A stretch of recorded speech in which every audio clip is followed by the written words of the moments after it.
வாங்க இங்கே Royal exchange பில்டிங்கை பார்க்க போகலாம்.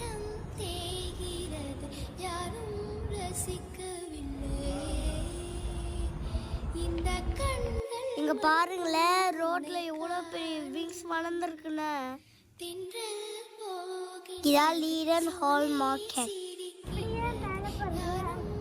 இதான் ராயல் எக்ஸ்சேஞ்ச் பில்டிங். யூக்கெல்லாம் எக்ஸ்சேஞ்ச் பிஸ்னஸ் பண்ணுறதுக்கு ஸ்டார்ட் பண்ண பிளேஸ் தான் இது. இந்த பில்டிங்கை குயின் எலிசபெத் தான் ஓப்பன் பண்ணாங்களாம். இந்த பில்டிங்கை ஓப்பன் பண்ணி 400 இயர்ஸ் மேலே ஆச்சா.